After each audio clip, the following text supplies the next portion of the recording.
If you've ever opened a women's circle, asked a question, and then silence, and your nervous system starts screaming, "Oh no, I'm doing it wrong," this video is for you. I'm going to show you exactly what to do when no one talks without forcing, rescuing, or over talking, and how to set up your circle so silence becomes safe instead of awkward. Hi, sister. I'm Tanya from Sistership Circle. We train women to start, fill, and lead women's circles that are safe, embodied, potent, and transformational. Make sure that you like and subscribe for more facilitation and feminine leadership after this video. We're building a world with 1 million circles, and you're part of it. First, let's talk about silence. That it doesn't mean you failed. Silence often means the nervous system is orienting. Women are tracking. Is this safe? Will I be judged?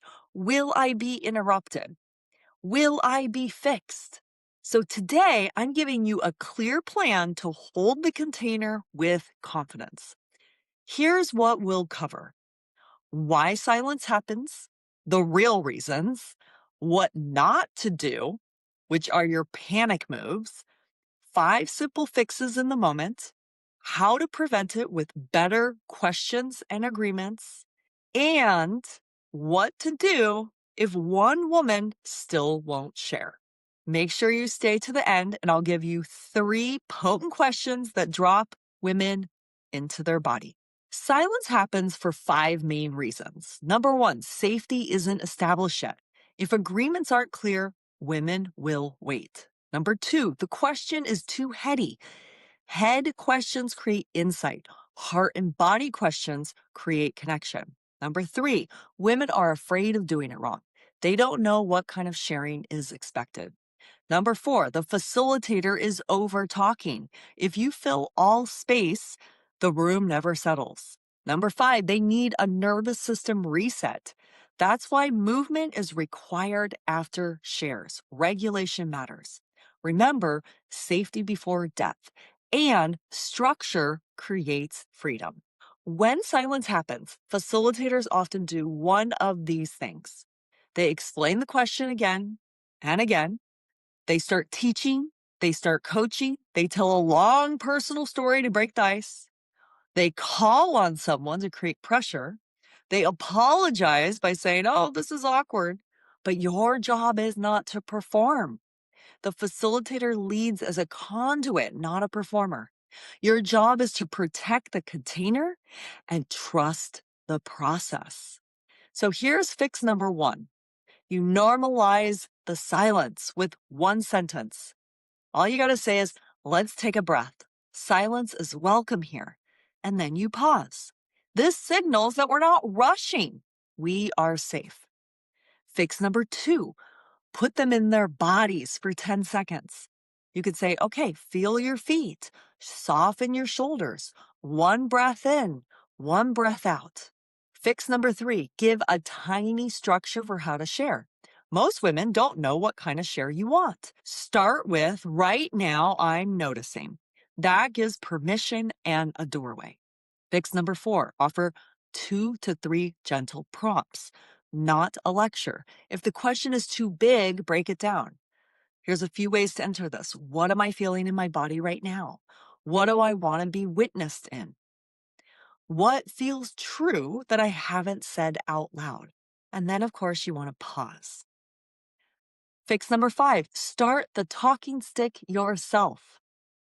If it's still quiet, you go first. You lead by example. I'll begin, and I'm going to open the pathway. And then you're going to share and demonstrate what it looks like to be real. You're not going to teach, right? You're not going to wrap it in a bow.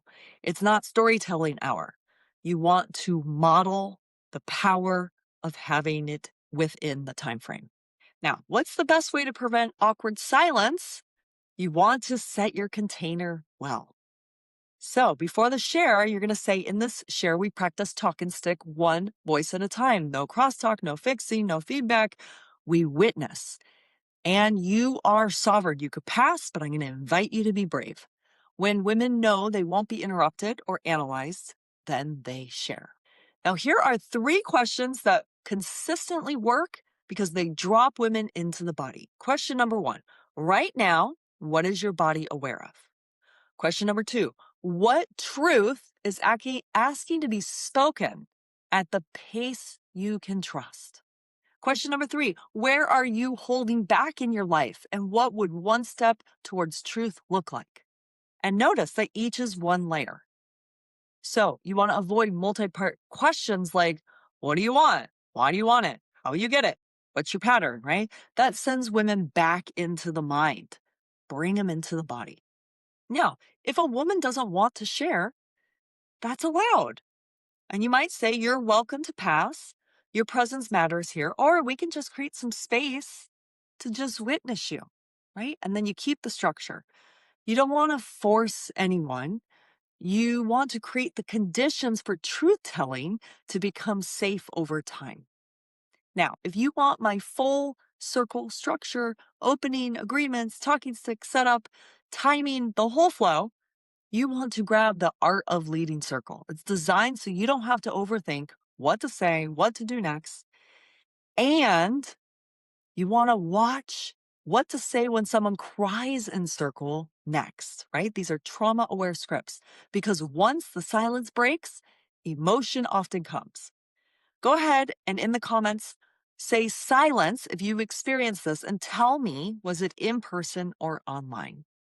I look forward to seeing you again soon.